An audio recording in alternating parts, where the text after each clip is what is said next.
خاص طور پر ارشاد فرماتے تھے دیکھو لا الہ الا اللہ فرمایا اس میں دو انکار ہیں ایک اقرار ہے. دو انکار ایک اقرار. کیا دو انکار کیا ہے؟ جو چیز خالق ہے وہ مخلوق نہیں ہو سکتی اور جو چیز مخلوق ہے وہ خالق نہیں ہو سکتی. خالق خالق ہے، مخلوق مخلوق ہے. تو انکار کیا؟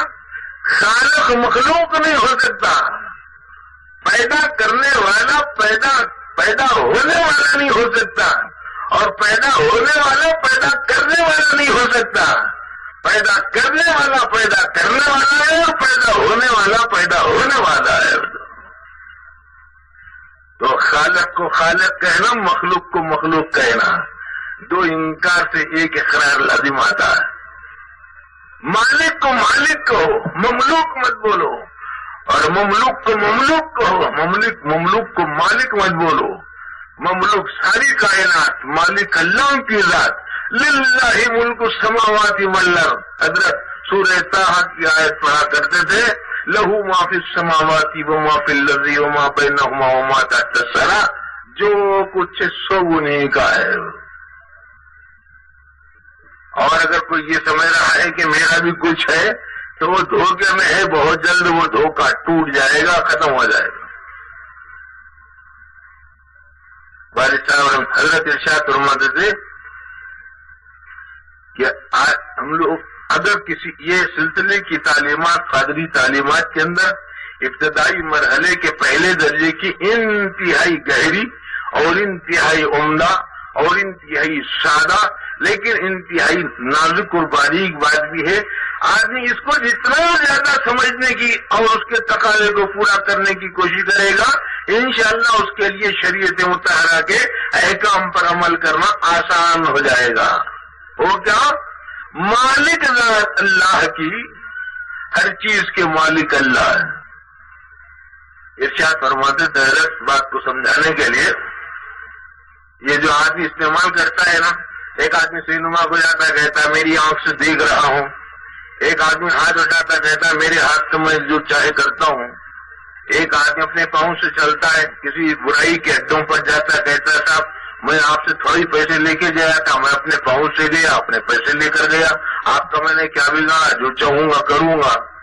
تو حضرت فرماتے تھے کہ اس کو بنیادی طور پر فکری ایک مغالطہ ہو گیا اور وہ شخص بدعقیدگی میں گرفتار ہو گیا ہے. اس کو اپنی فکر کی اصلاح کرنی چاہیے، اور وہ یہ ہے کہ جس چیز کو وہ اپنی کہہ رہا ہے اس کی اپنی ہے ہی نہیں. اور پھر فرماتے تھے اپنی کون سی چیز ہو سکتی ہے؟ اپنی چیز کون سی ہو سکتی ہے؟ اپنی چیز وہ ہو سکتی ہے جس کو ہم بنائیں، ملکیت کو امانت سمجھ کر استعمال کرنے کا مسئلہ حل ہے. یہ بات سمجھ میں آ جائے گی. دوسرے مرحلے کی بات ہے. تیسرے مرحلے میں آپ سے یہ بات عرض کرنے کی ہے کہ اللہ تعالیٰ نے جو کچھ نعمت عطا فرمائی ہے اس کا تو ہم شکریہ ادا کریں گے اور اب سے اس کا خاص طور سے اس کا لحاظ رکھیں گے. اور دوسری بات یہ ہے کہ ہم توحید کو ہاتھ سے جانے نہیں دیں گے. ایمان اور توحید ہماری زندگی کا اصل سرمایہ ہے. اللہ کو پہچانو، اللہ کے رسول کو پہچانو، اور اللہ اور رسول کے پہچاننے کے لیے حج اولیاء کا مقولہ ہے من عرف نفسہ، کسی صحابی کا ارشاد ہے من عرف نفسہ فقد عرف ربہ، کہ جس نے اپنے کو پہچانا اس نے اللہ کو پہچانا. جس نے اپنے کو پہچانا اس نے اللہ کو پہچانا. اپنے کو کیسے پہچانتے ہیں؟ اپنے کو پہچاننا ہے آثار کے ذریعے، اپنے کو پہچاننا ہے افعال کے ذریعے، اپنے کو پہچاننا ہے صفات کے ذریعے، اپنے کو پہچاننا ہے وجود بخشی کے ذریعے، وجود کے ذریعے. یہ اعتبارات نظر لطیف اور نازک ہے، اس کے لیے کوئی شوق اور ذوق اور صحبتوں کی ضرورت پڑتی ہے. ایک آخری مرحلے میں آپ سے جو اہم بات کرنے کی ہے وہ یہ ہے کہ کوشش ہر ساتھی یہ کرنا چاہیے کہ اللہ کو پہچاننے کی جو تدبیر ہے وہ اختیار کرے، اور وہ تدبیر میں سے ایک اہم تدبیر یہ ہے کہ اپنے کو پہچانے۔ دنیا کی کسی بھی چیز کو پہچاننے کے لیے آدمی اپنی ذات کو بھی پہچاننے والا بنے، تو اپنی ذات کے پہچاننے سے دوسری ذات کے پہچاننے کی ترتیب بنتی ہے۔ اسی لیے اللہ کو پہچاننا ہے تو بندے کو پہچاننا پڑتا ہے، رسول کو پہچاننا ہے تو امتی کو پہچاننا پڑتا ہے۔ یعنی اپنے ذات کو ہم پہچانیں گے تو پھر پہچاننے کی ترتیب اعلیٰ سے اعلیٰ ہو کر صحیح ارتباط اور انتظام میں آئے گی، سمجھ میں آ جائے گی۔ اس کے لیے بڑی محنتوں کی، بڑی کاوشوں کی، بڑی قربانیوں کی، بڑے اور بے انتہا مجالس کی، اور اس کے لیے مختلف قسم کے مجاہدات کی اور بیٹھکوں کی ضرورت پڑتی ہے۔ ایک بیٹھک میں یہ ساری چیزیں نہیں ہو سکتی، لیکن جو چیز سب سے زیادہ کارآمد ہے وہ ہے صحبت اولیاء، اللہ والوں کی صحبت۔ اپنے بزرگوں سے ہم نے سنا، بے شمار کتابوں میں بھی آپ پڑھ سکتے ہیں کہ صحبت کا اثر برابر پڑتا ہے۔ صبح سے بھی بات آ رہی ہے مختلف حضرات کی زبانیں، صحبت کا برابر اثر پڑے گا۔ پھول کی کیاری کے پاس سے گزریں گے تو خوشبو آتی ہے، اور اگر آپ گوبر کی گندگی کی جگہ سے گزریں گے تو اس کی بدبو آئے گی۔ اگر آپ کوئلے کی کان میں رہیں گے جائیں گے تو وہاں کے اثرات آپ کے جسم پر اور کپڑوں پر پڑیں گے۔ ایسا ہونا چیز کا اثر آتا ہے، صحبت کا اثر آتا ہے۔ امام شیخ سعدی رحمۃ اللہ علیہ نے اپنی کتاب میں اپنے فارسی الفاظ اور کلمات کے اندر خاص طور سے کچھ اشعار کی نشاندہی کی ہے، لیکن خلاصہ اس کا یہ ہے کہ ایک مرتبہ انہوں نے ایک بات کہی کہ ایک گلاب کے درخت کی پیڑ کے پاس سے کچھ مٹی اٹھائی، سونگی تو وہ خوشبودار تھی، تو اسے مخاطب ہو کے کہنے لگے کہ اے مٹی، کیا بات ہے، میں تجھے مٹی ہونے کے باوجود تجھے معطر دیکھ رہا ہوں، معمر دیکھ رہا ہوں، تو وہ عطر ہے، عنبر ہے، مشک ہے، کیا ہے؟ حالانکہ مٹی اٹھائی ہاتھ سے، تو اس مٹی نے زبان حال سے جواب دیا کہ میں مٹی کی مٹی ہی ہوں، میں مٹی کی مٹی ہی ہوں، لیکن پھول کی صحبت کے اثر سے میں بھی خوشبودار ہو گئی ہوں، پھول کی خوشبو سے خوشبودار ہو گئی۔ تو اللہ والوں کی صحبت سے فیض ملتا ہے۔ حضرت فرماتے تھے اللہ والوں کی صحبت سے فیض ملتا ہے، اور فیض کی بہت بڑی تفصیلات ہیں، ان تفصیلات کو ہم عرض نہیں کر سکتے، اس لیے کہ آدمی میں جتنی صلاحیت ہوتی ہے اسی درجے کی بات کر سکتا ہے، مگر فیض ہوتا ضرور ہے۔ مسلمات میں سے، مشاہدات میں سے، مجربات میں سے، تجربات میں سے، ہر کس و ناقص و ہر ایک صاحب ایسے ہی انکار کا ذہن لے کر آئے حضرت کے پاس، تو حضرت نے خاص مثال دیا، سمجھایا، ارے اس کو اتنا بھی نہیں معلوم ہے بیچارے کو کہ مرغی کے پروں کی صحبت میں انڈے، بے جان انڈے کو رکھے تو انڈا جاندار ہوتا، تو اتنا بھی نہیں معلوم ہے اسے۔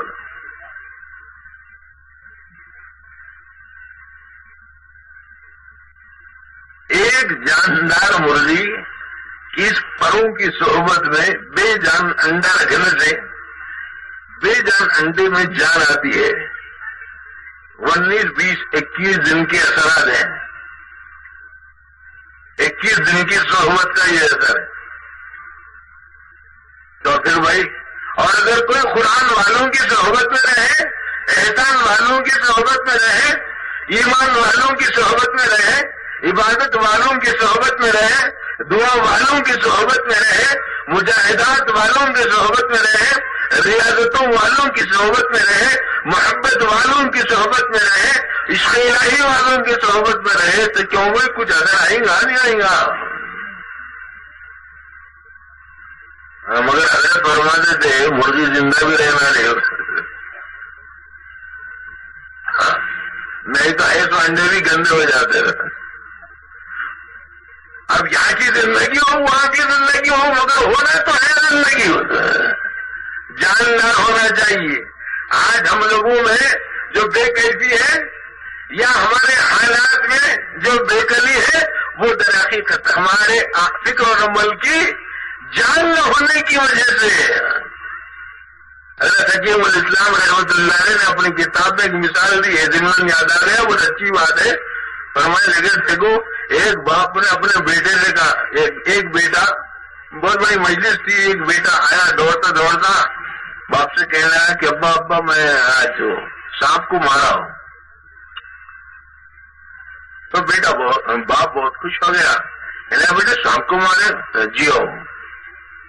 تو کون سا سانپ تھا؟ تو ناک سانپ تھا۔ کیا مارے؟ تو ہاں مارے۔ بہت مارے؟ تو بہت مارے۔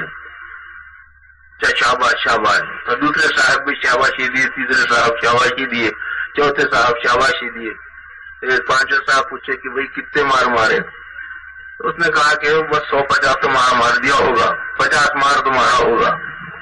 ایک چھٹے صاحب پوچھے کہ وہ سانپ زندہ تھا مردہ؟ تو کہا کہ نہیں پہلے سے مرا ہوا تھا۔ اب ساری مجلس میں یہاں سے لے کر وہاں تک کہا مر گیا، ارے اللہ کے بندے، شجاعت اور بہادری کا جوہر تو یہ تھا کہ تو زندہ سانپ کو مارتا تو اس کی کچھ تیری شجاعت کی قیمت ظاہر ہوتی تھی۔ ایک مردے سانپ کو مار کے کیا شجاعت کا جوہر اور داغ لینا چاہ رہے ہو؟ ہم لوگوں کا حال ویسی ہے، ہمارا کلمہ بے جان، ہماری نماز بے جان، ہمارا علم بے جان، ہمارا ذکر بے جان، اور ہماری محنتیں بے جان، ہمارے فکر و عمل بے جان ہے، ہمارے الفاظ بے جان ہے، ہماری نظر بے جان ہے، ہماری لسان بے جان ہے، فکر و عمل کی حرکتیں، اعضاء و جوارح کی حرکات بے جان ہے، بے جان۔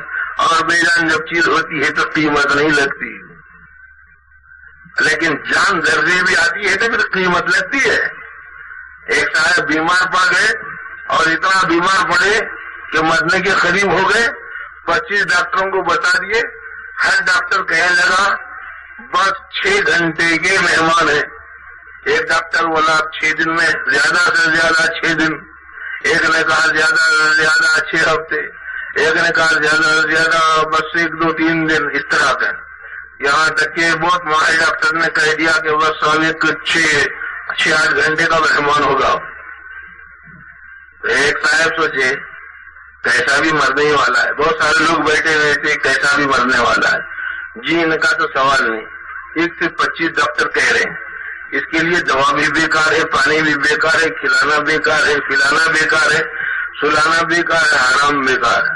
قریب آیا آ کے وہ بیچارے کی پہلے ہی مرتا جی مرتے گا، قریب پہنچ کے اس کا حلق دبا کے ختم کر دیا۔ اب سارے لوگ بے چین، ہر ایک رشتہ دار آ گئے، بھائی آ کے بولا کیا کرے؟ بولا میں کیا کرا، کچھ بھی نہیں کرا ہوں، مر رہا تھا سپورٹ کرا ہوں۔ وہ بیچارہ مر رہا تھا تو میں نے سپورٹ کیا، میں نے برا کیا کیا؟ کہ نہیں، قیمت لگے گی اس لیے کہ اس میں جان موجود ہے۔ اگر تھوڑی سی بھی ہمارے ایمان میں جان ہوگی اللہ پاک اس کی قدر و قیمت دیں گے، اور اگر ہماری عبادات میں تھوڑی بھی جان ہوگی اللہ تعالیٰ اس کی عظمتوں کو سمجھائیں گے، اور اگر ہمارے علم و ذکر میں جان تھوڑی سی بھی آ جائے گی تو پھر اللہ تعالیٰ اس کی برکات عطا کریں گے۔ مگر جان تو ہو ہے، جان کس کو بولتے ہیں؟ کیا ہی کی بولتا ہوں، جان آنا ضروری ہے۔ جان ایک صاحب جو وہ ایک بچے کو بولے دیوان خانے میں، وہ ایک شوکیس کے اوپر ایک بہت بڑا شیر رکھا ہوا تھا شوکیس کے اوپر، اور وہ سر سے لے کر پاؤں تک سراپا اس کا شیر کا، وہ مونچھیں بھی ہے، چہرہ بھی ہے، زبان بھی ہے، آنکھیں بھی ہے، لال زبان بھی ہے، اور کان بھی ہے، پیٹھ ہے، بس سب یہاں سے لے کر وہاں تک ہے، بس آنکھیں چمک رہی ہے، رنگ شاندار ہے، لال پیلے پٹے ہیں، کالے پٹے، یہ وہ۔ اب بیٹے سے بابا پوچھ رہے ہیں کہ بیٹے یہ کیا ہے؟ یہ تو شیر ہے. مارتے کیا ہو؟ آؤ مارتا ہوں. ارے شیر ہے نا. اور نہیں پھر بھی مارتا ہوں. ارے نہیں یار شیر ہے, زندگی سمجھا کیا ہوتا؟ نہیں تھا. نہیں ابا مارتا ہوں. نہیں بھائی آخر کیسا مارتا؟ شیر کوئی معمولی چیز تھوڑا ہی ہے. نہیں بابا میرے کو معلوم ہے اس کے پیٹ میں بھوسا بھرے سو. جیسے بے جان شیر کو جیسے ایک بچہ کھلواڑ بنا کر فٹ بال کی طریقے سے کھیلتا ہے. ملت کیا لیدو نہ سمجھو گے تو مٹ جاؤ گے ہندوستان والوں. تمہاری داستان تک بھی نہ ہوگی داستانوں میں. آج ہم لوگ بے جان ہیں. وہ ساتھی بھی کہہ رہے تھے, بھائی عبد الباسط صاحب بھی کہہ رہے تھے, ہم صحیح معنوں میں ہمارے فکر اور عمل میں جان آنی چاہیے. اسی کے لیے اہل اللہ کی صحبتیں ہونا چاہیے. اللہ والوں کی صحبتیں ڈھونڈیے. اللہ والوں جب دنیا کی ہر چیز آپ ڈھونڈتے ہیں, سونا ڈھونڈ کر لیتے ہیں, چاندی ڈھونڈ کر لیتے ہیں, مکان ڈھونڈ کر لیتے ہیں, اور جائیدادیں ڈھونڈ کر لیتے ہیں, اور جی ملازمتیں ڈھونڈ کے لیتے ہیں, اور ویزا ڈھونڈ کے تلاش کیا جاتا ہے. ساری دنیا کے کام آپ ڈھونڈ کر لے سکتے ہیں. تو پھر کیا اللہ کی ذات مبارک کی ایسی ہے جو ڈھونڈنے پر نہ ملے؟ ارے ڈھونڈنے والے کو دنیا بھی نہیں دیتے ہیں, اور جب اللہ تعالیٰ جب کسی کے ہو جاتے ہیں تو بس پھر ساری دنیا اسی کی ہو جاتی ہے. من کان للہ کان اللہ لہ. جو اللہ کا ہو جاتا ہے اللہ اس کے ہو جاتے ہیں. ڈھونڈو, تلاش کرو, جہاں ہے وہاں پہنچو, جہاں ہے وہاں پہنچ. اگر کوئی سارے بولے کہ صاحب کہاں صاحب یہ ہم کو کاروبار ہے, معاملات ہیں, حالات ہیں, پیچیدگیاں ہیں, مسائل ہیں, یہ ہے وہ ہے, کہاں ڈھونڈنا کیا نہیں. اگر کوئی صاحب آپ کو یہ بولے کہ دیکھو یہاں سے 2000 میل کے فاصلے پر فلاں جگہ پر, وہاں پر کوئی اور ہے نہیں, وہاں پر 5 کروڑ روپے رکھے ہوئے ہیں, آپ چلے گئے تو مل جائیں گے اور آپ لے سکتے ہیں. کیوں بھائی جاتے نہیں یار, کہاں جانا بھائی, اب 2000 میل بول رہے کیا بول رہے؟ ارے میاں 5 کروڑ جب مل رہے ہیں تو 2000 میل کا حساب کیا ہے؟ بولتے نہیں کار لے کے جائیں گے, ہیلی کاپٹر لے کے جائیں گے, مگر جائیں گے, لینا ہے بہرحال لیں گے. جستجو ہے ڈھونڈنے کی تو ملتی ہے وہ چیز. تو صحبت کا اثر ہوتا ہے. اچھی صحبت سے اچھا اثر بڑھتا ہے. بری صحبت سے عطر رہے گا تو خوشبو آئے گی. عطر کی دکان میں جب جاتا ہے آدمی, بھائی آپ خریدو نہ خریدو وہ بحث بات کی ہے, لیکن خوشبو تو آئے گی. لے دے کے ایک آدھ پایا تو آپ کے ہاتھوں تھما دے گا کہ صاحب دیکھیے میرے عطر کو سمجھیے اور خریدنا ہو تو خریدیے. یہ چاہے وہ نہ بھی لگا ہے, لیکن آپ عطار کی صحبت میں رہیں گے تو عطر کی خوشبو آئے.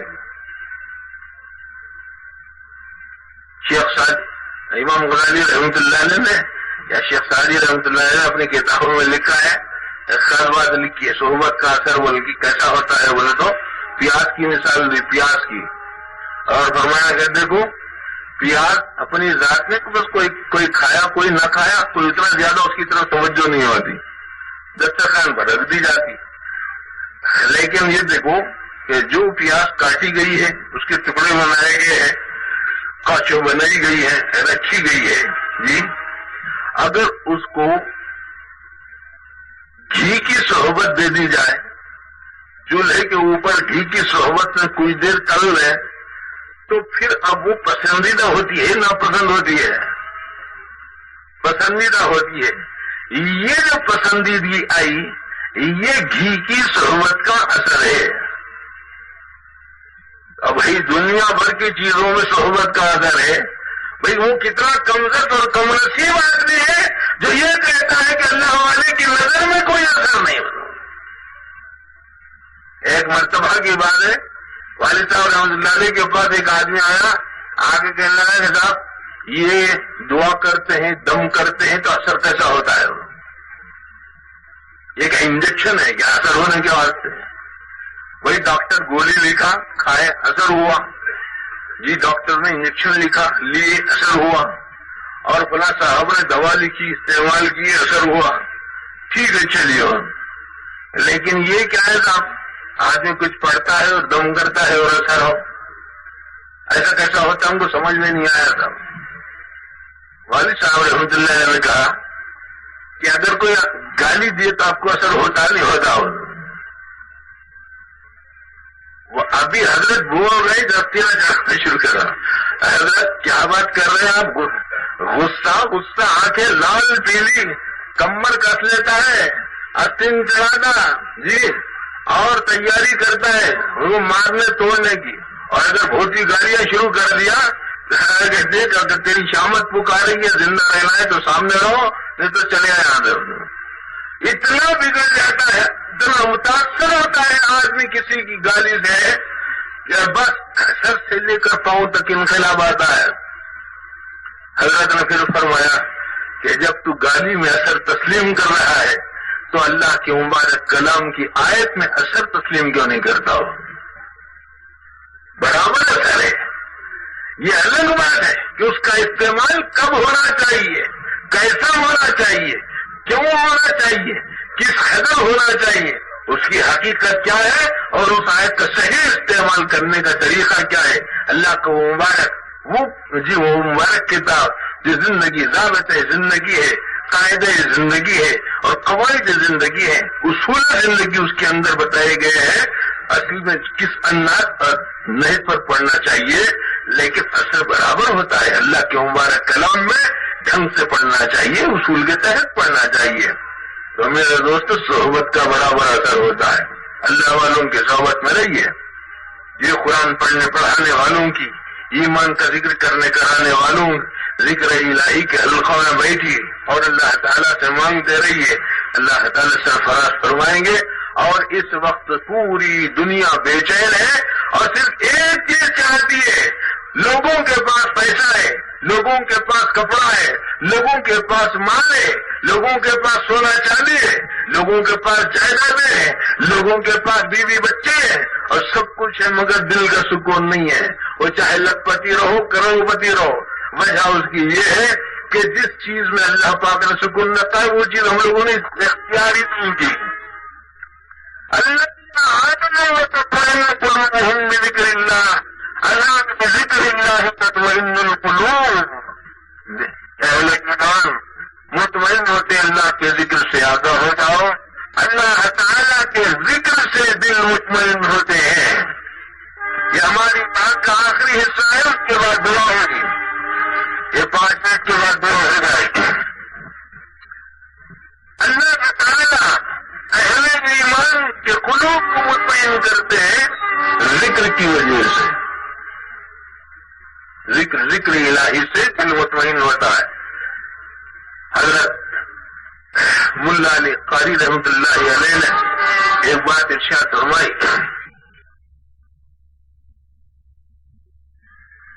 کہ شریعت اور طریقت یہ دونوں کے دونوں ایک دوسرے سے علیحدہ نہیں ہیں، ایک دوسرے کے بغیر نہیں ہوتے، نہ ایک دوسرے کے بغیر پورے ہوتے.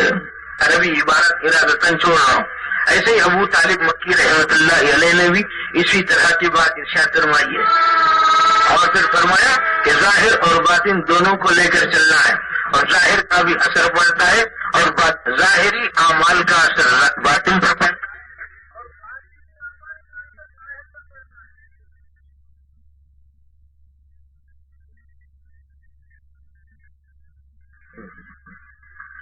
ظاہری اعمال کا اثر باطن پر پڑتا ہے اور باطنی اعمال کا اثر ظاہر پر پڑتا ہے.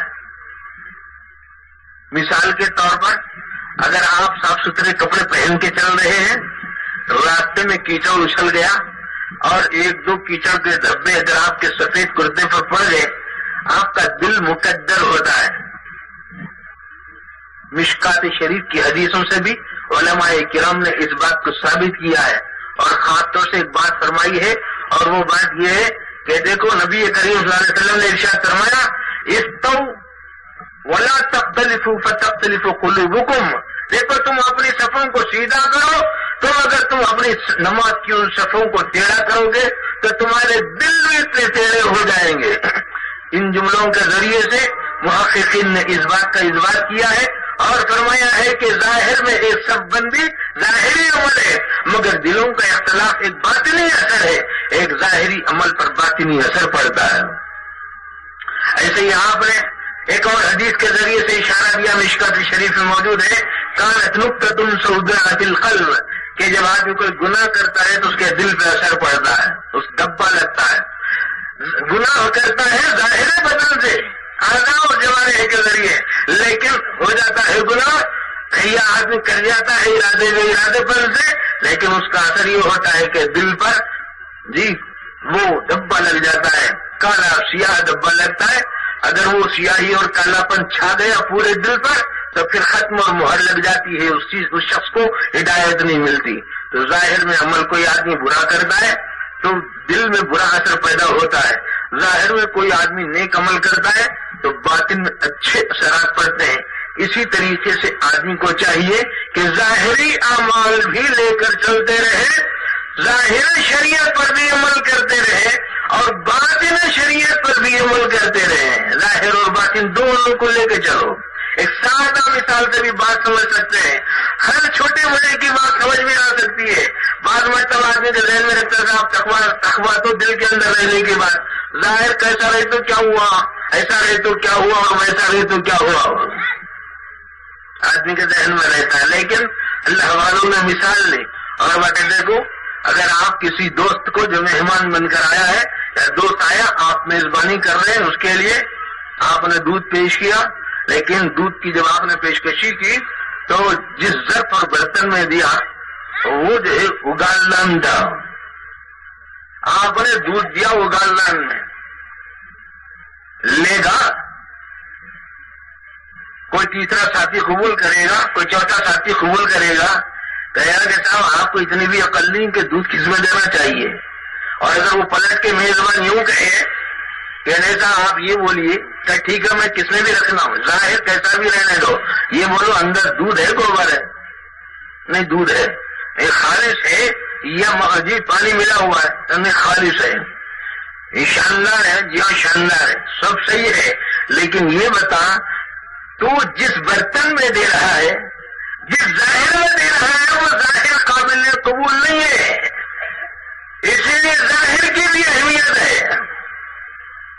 ایسے ہی فرما دیتے ہیں کہ دیکھو اگر ایک آدمی ظاہر کو تو اچھا بنایا ہوا ہے، ایسا معلوم ہو ایسا معلوم ہوتا ہے کوئی ملکوتی نظام کا کوئی شخص اترا ہوا ہے، یا کوئی ملکوتی نسبت اور تعلق رکھنے والا کوئی ہونہار ہے، وہ ایسا محسوس ہو رہا ہے، ظاہر ایسا محسوس ہو رہا ہے کہ جیسے کہ جبرائیل اور میکائیل سے کوئی رشتہ رہتا ہے، ایسا معلوم ہو رہا ہے۔ لیکن صورتحال کیا ہے، اس کی مثال ایسی ہو، اور اندر اگر کفر ہو، خدا کا انکار ہو، اور نبی کی محبت کا انکار ہو، نبی کے طریقوں کا انکار ہو، نبی کے آثار و افعال و صفات و وجود کا انکار ہو، اور نبی کے طرق و رسوم حسنہ کا انکار ہو، اور ان کا اندر پایا جا رہا ہے، اس کی مثال تو بالکل ایسی ہو جائے گی جیسے کوئی شخص ایک اچھی خاصی شیشی میں جو کنگورے دار ہے اور شاندار ہے، بہترین کار کا ہے، ڈاٹ بھی اچھا لگا ہوا ہے، اوپر کا ڈھکن بھی خوب ہے، بہترین خوبصورت بھی ہے اور قیمتی بھی ہے، اوپر لیبل لگا ہوا ہے شمامت اللمبر، اور اندر سے ڈاٹ کھولنے کے بعد معلوم ہوا اس میں ہے گوبر۔ قبول کریں گے آپ؟ باطن کیسا بھی رہنے یہاں ظاہر رہنا رہے بلکہ بعض لوگ رہے تھے، اور بعض لوگ کیا ظاہر کہتا رہے تو کیا رہے باطن نسل ہے، حالانکہ یہ بھی اصل وہ بھی اصل۔ ملا علی قاری رحمۃ اللہ علیہ نے کہا، ابو طالب مکی رحمۃ اللہ علیہ نے کہا ہے کہ ان دونوں کا نظام جسم اور قلب کی مناسبت کے ساتھ ہے، جیسے جسم دل سے الگ نہیں ہوتا اور دل جسم سے الگ نہیں ہوتا، اسی طریقے سے شریعت طریقت سے الگ نہیں ہوتی اور طریقہ شریعت سے الگ نہیں ہوتی۔ اسلام ایمان کے ساتھ علیحدہ نہیں ہوتا اور ایمان اسلام کے ساتھ وابستہ رہتا ہے، ایمان کا تعلق قلب سے زیادہ ہوتا ہے اور اسلام کا تعلق ظاہر سے زیادہ ہوتا ہے، مگر دونوں میں ارتباط باہمی اتنا گہرا ہوتا ہے کہ ایک کو دوسرے سے الگ کرنا مشکل ہو جاتا ہے۔ تو ملت کے عزیزوں بہت سارے اعتبارات ہیں، کوئی خاص اہتمام سے مربوط بات ہم تو کر نہیں سکے، بس ایک 3 نکات کی طرف اشارہ کیا۔ ایک، اللہ کا شکر بجا لانے کی جس میں کسی کا اختلاف نہیں، دوسرے ایمان اور توحید پر قائم رہنے کی جس میں کسی کا اختلاف نہیں، اور تیسری بات صحبت اللہ کی جس کے اندر کسی کا اختلاف نہیں۔ اور یہ چیز آدمی کے تجربات، مشاہدات، حالات، اثرات کے ذریعے سے معلوم ہوتا ہے۔ میں خاص طور پر یہاں کے اہلیان محلہ اور آبادی کے لوگ اور یہاں کے رہنے والے اور شہر بستی کے لوگ، چھوٹے بڑے بزرگ، مرد اور عورتیں، بھائی بہن جتنے بھی ہیں، ان سب کا اخلاقی طور پر شکریہ ادا کرتے ہوئے، اگرچہ ایک انتظام جن کی ذمہ داریاں بھی ہیں، لیکن میں سمجھتا ہوں کہ آپ حضرات نے جس الفت و محبت کے سلوک کا مظاہرہ کیا،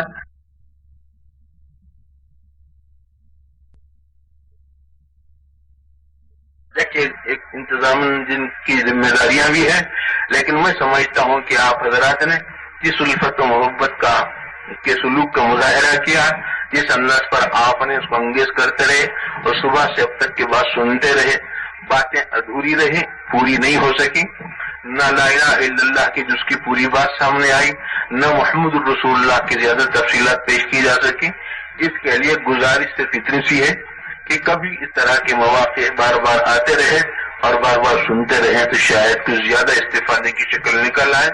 میں اتنی بات پر اکتفا کرتے ہوئے خاص طور سے مبارکبادی دیتے ہوئے دعا کروں گا اللہ رب العزت سے آپ درود شریف پڑھیے، اس لیے کہ جس دعا کے شروع اور آخر میں درود شریف پڑھا جاتا ہے اللہ پاک اس دعا کو قبول فرماتے ہیں۔ تمام بہنیں بھی دعا کریں، بھائی بھی دعا کریں، ہاتھ اٹھائیں، درود شریف پڑھیں۔ اللهم صل على سيدنا محمد وعلى آل محمد وبارك وسلم۔ ربنا آتنا في الدنيا حسنة وفي الآخرة حسنة وقنا عذاب النار۔ ربنا لا تزغ قلوبنا بعد إذ هديتنا وهب لنا من لدنك رحمة إنك أنت الوهاب۔ ربنا لا تجعلنا فتنة للقوم الظالمين ونجنا برحمتك من القوم الكافرين۔ اللهم وفقنا لما تحب وترضى من القول والعمل۔ اللهم أعنا بالعلم وزينا بالحلم وأكرمنا بالتقوى وجملنا بالعافية۔ اللهم إنا نسألك الصحة والعفة والأمان وحسن الخلق والرضا بالقدر۔ اللهم أعنا بالعلم وزينا بالحلم وأكرمنا بالتقوى وجملنا بالعافية۔ اللهم إنا نسألك الجنة ونعوذ بك من النار، يا عزيز يا غفار يا كريم يا ستار يا رب العالمين يا أرحم الراحمين، من دون منك كل حاجة۔ اللهم إنا نسألك علما نافعا وعملا متقبلا وقلبا منورا وتوفيقا إحسانا وتوبة نصوحا وصبرا جميلا وأجرا نزيما ولسانا ذاكرا وبدنا صابرا ورزقا واسعا وسعيا مشكورا وذنبا مغفورا وعملا مقبولا ودعاء مستجابا وجنة الفردوس نعيما۔ اے اللہ ہمارے گناہوں کو معاف فرما، کوتاہیوں کو درگزر فرما، دنیا اور آخرت کی بھلائیاں نصیب فرما۔ اے اللہ جنہوں نے دعاؤں کے لیے کہا ہے یا لکھا ہے یا کسی طرح کی توقع رکھتے ہیں، اے اللہ ان تمام انسانوں کے جائز حاجتوں کو، ان کی خواہشوں کو پورا فرما۔ اے اللہ ان کی دعاؤں کو قبول فرما۔ اے اللہ جو مقروض ہوں گے قرضوں کی ادائیگی کی شکلیں پیدا فرما۔ اے اللہ جو بے روزگار انہیں حلال روزی نصیب فرما۔ اے اللہ جو پریشان حال ہے ان کی پریشانیوں کو دور فرما۔ اے اللہ جو مسحور ہیں ان کے سحر کو توڑ دے۔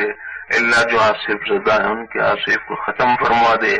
اے اللہ ایمان کامل اور یقین صادق عطا فرما۔ اے اللہ سچی اور پکی نورانی ربانی روحانی نماز نصیب فرما۔ اے اللہ علم اور ذکر کی مجلسوں اور حلقوں کو غنیمت سمجھنے کا حوصلہ عطا فرما۔ اے اللہ اتحاد اور یکجہتی اور اتفاق کی دولت مرحمت فرما۔ اے اللہ اختلافات سے بچا لے۔ اے اللہ تشدد سے بچا لے۔ اے اللہ تفرق سے بچا لے۔ اے اللہ پراگندگی سے بچا لے۔ اے اللہ فساد اور افساد سے بچا لے۔ اے اللہ نفس و شیطان کے مکر و فریب سے بچا لے۔ اے اللہ نفس و شیطان کے مکر و فریب سے ہماری حفاظت فرما۔ اے اللہ مکاروں کے مکر سے حفاظت فرما۔ دشمنوں کی دشمنی سے حفاظت فرما، ان کی شرارتوں سے حفاظت فرما۔ اے اللہ اپنے خصوصی کرم سے جو بیمار ان کو شفا نصیب فرما۔ اے اللہ جن گھرانوں میں بے برکتی ہے اے اللہ ان گھرانوں میں برکت نصیب فرما۔ اے اللہ جو گھرانے بے اولاد ہیں انہیں صاحب اولاد بنا۔ اے اللہ جو بے نکاح ہیں ان کی شادیوں کے بندوبست اور اس کی شکلیں پیدا فرما۔ اے اللہ جو لڑکیاں اپنے گھروں میں بے نکاح بیٹھی ہوئی ہیں اے اللہ اپنے خزانہ غیب سے ان کی شادیوں کی شکلیں اور اس کے بندوبست انتظامات کی صورتیں پیدا فرما۔ اے اللہ نوجوانوں میں دین کا صحیح حوصلہ نصیب فرما، بڑے بوڑھوں کو صحیح سرپرستی کرنے کی توفیق عطا فرما، چھوٹے چھوٹے بچوں کو دین سیکھنے سکھانے کا جذبہ عطا فرما۔